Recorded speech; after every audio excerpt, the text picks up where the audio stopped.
Tais limitações, entretanto, não são nada em comparação às dificuldades enfrentadas pela Inquisição fora das muralhas da cidade.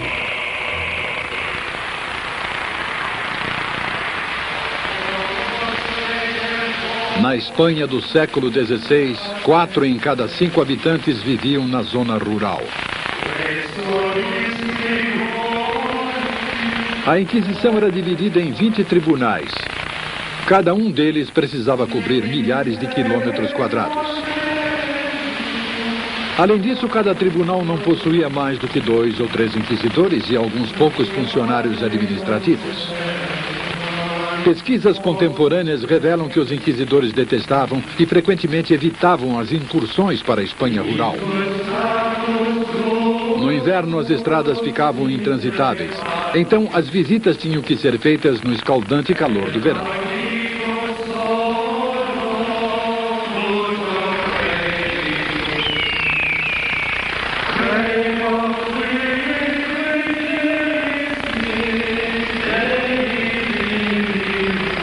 A carta de um padre de aldeia de 1562 é típica.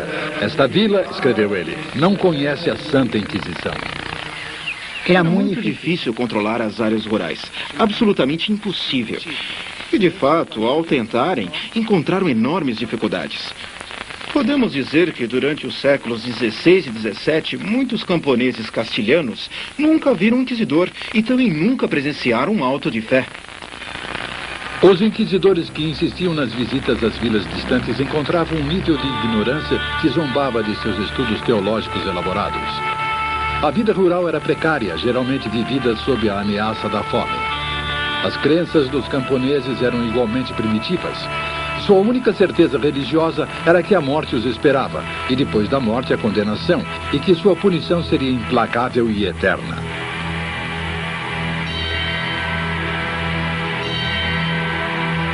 Mas a distância entre a Inquisição e a Espanha rural era ainda maior do que parecia à primeira vista.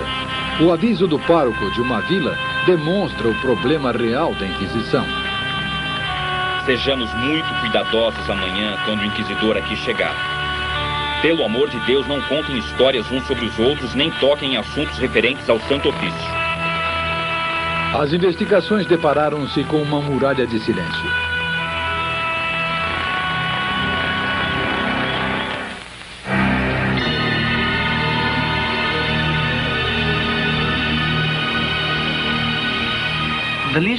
As partes menos aceitáveis do mito da Inquisição, eu suponho, são aquelas relacionadas à sua imagem, como sendo uma instituição onipotente, capaz de controlar o pensamento e a mente das pessoas. Os inquisidores não tinham o poder de controlar a sociedade da maneira que muitos historiadores imaginaram que eles tivessem. Eles não tinham poder, eles não tinham função. Eles não tinham as ferramentas para fazer o trabalho. E nós, deturpando a sua imagem, demos a eles as ferramentas que jamais existiram.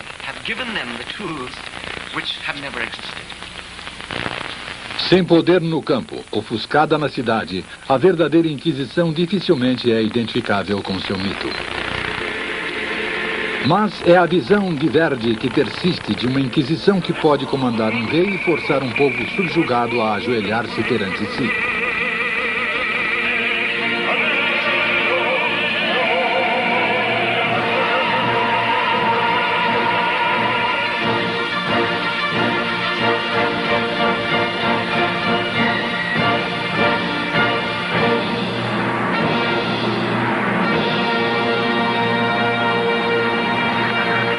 Em 1570, 2 anos antes da morte de Dom Carlos e com os exércitos espanhóis ocupando grande parte da Europa, os propagandistas obtiveram seu maior trunfo. Foi colocado em circulação um documento supostamente vindo da própria Inquisição, que hoje provou-se ser falso. Ele alegava que a Inquisição havia decidido exterminar populações inteiras por heresia. Isto provaria a mais terrível e duradoura acusação de todas, de que a Inquisição espanhola fez centenas de milhares, até mesmo milhões de vítimas. Uma alegação que era o oposto da verdade. Na Espanha do século XVI, e falando apenas em termos de heresia protestante, menos pessoas morreram por heresia na Espanha do que em qualquer outro país ocidental. A Inquisição, por exemplo, durante todo o século XVI, talvez tenha executado algo como 40 ou 50 pessoas publicamente na Espanha inteira durante todo o século XVI. E isso inclui, é claro, as províncias da América também. Enquanto que, em um número limitado de anos, durante a regência da Rainha Mary e da Rainha Elizabeth, nós sabemos da execução de pelo menos 400 cidadãos ingleses nas mãos do que podemos chamar de Inquisição Inglesa, que eram as autoridades inglesas encarregadas de executar as pessoas de religiões opostas. E encontramos números parecidos em outros países. Nós encontramos os mesmos números na França, onde abertamente havia uma autoridade católica. Eles executaram cerca de 300 pessoas no decorrer de 5 ou 6 anos. Então, em qualquer país que se procure, vamos descobrir que o número de pessoas que morreram por heresia na Espanha ou por qualquer tipo de perseguição religiosa, e aqui eu incluo os convertidos, é mínimo comparado a outros países. Então, se realmente todos os países têm seu telhado de vidro, nenhum deles poderá tirar a primeira pedra, porque a Espanha tinha a reputação mais limpa em termos de matança de hereges do que qualquer outra nação europeia ocidental. Esta conclusão é baseada na pesquisa estatística que atualmente está sendo feita nos arquivos da Inquisição. Sem dúvida, agora é possível, com base na pesquisa feita por acadêmicos como o professor Jaime Contreras, chegar a uma estimativa científica do número total de vítimas da Inquisição Espanhola. Podemos dizer que a atividade exercida pelo tribunal foi muito menor do que anteriormente se havia dito. Em número de vítimas, o Tribunal do Santo Ofício, durante os 350 anos de sua atividade, não variou entre as 3.000 e as 5.000 pessoas. Mortes na fogueira. Uma imagem da crueldade associada para sempre com a Inquisição Espanhola.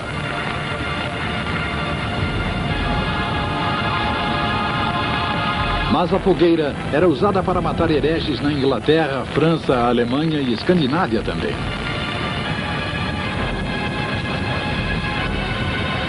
Durante todo o movimento do início da Europa moderna, a heresia foi perseguida e punida, mas a energia com que os outros países da Europa cuidavam da tarefa de queimar os hereges é uma história raramente contada.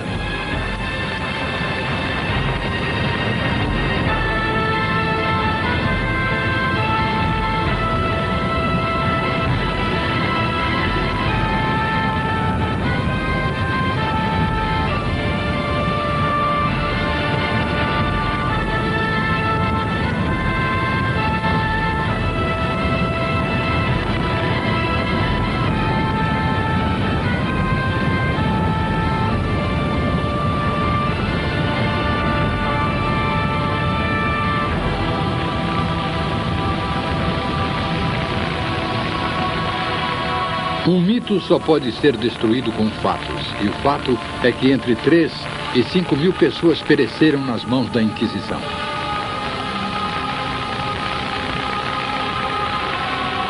Durante o mesmo período, cerca de 150.000 bruxas foram queimadas na fogueira no resto da Europa.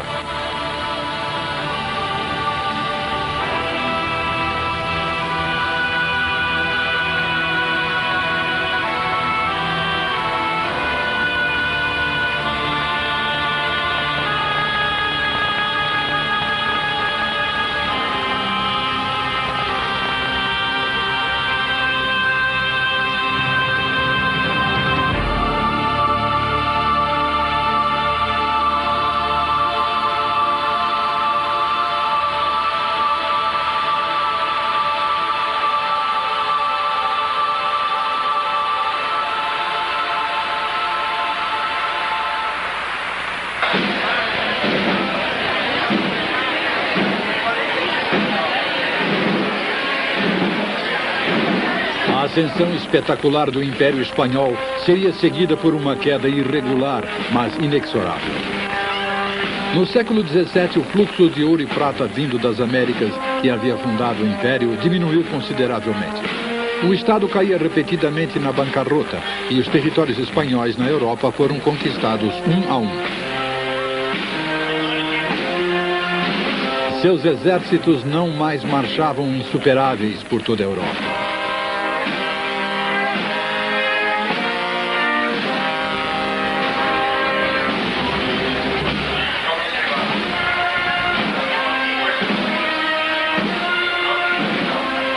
A Espanha estava voltando à obscuridade da qual Ferdinando e Isabela a haviam resgatado 250 anos antes.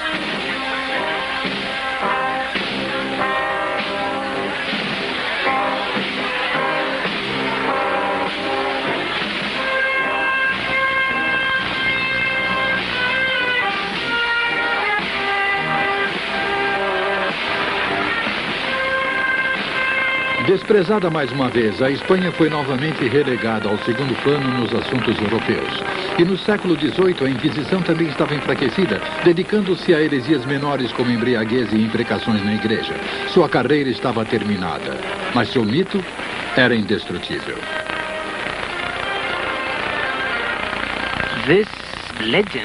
Esta lenda sobre a Inquisição espanhola cresceu, decolou e teve uma vida própria.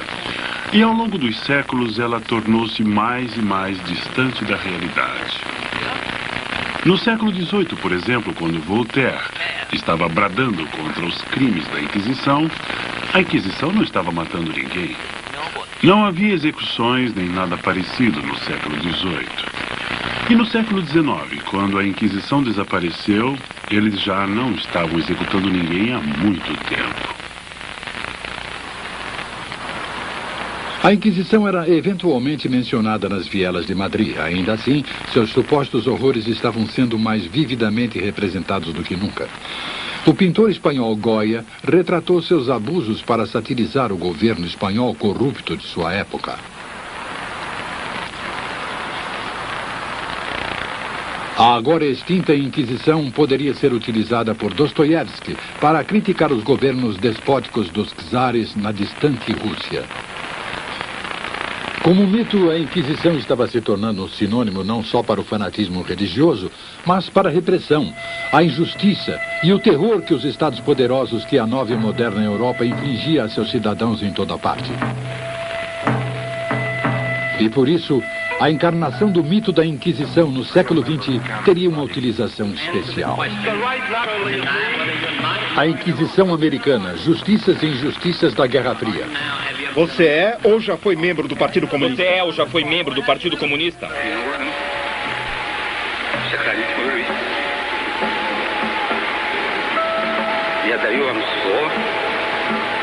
Você é ou já foi membro do Partido Comunista?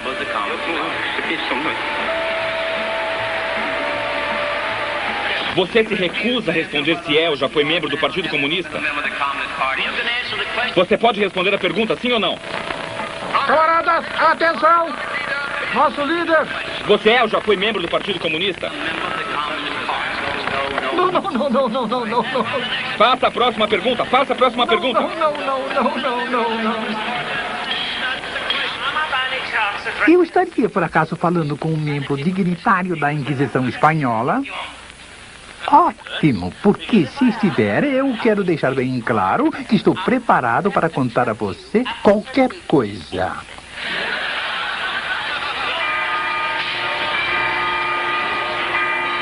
Os estereótipos nacionais possuem funções muito complexas. Por um lado, simplificam a realidade, e a realidade é muito complexa para a mente humana. E todos nós gostamos de simplificações. Então, por um lado, elas são úteis neste sentido, apesar de deturparem a realidade.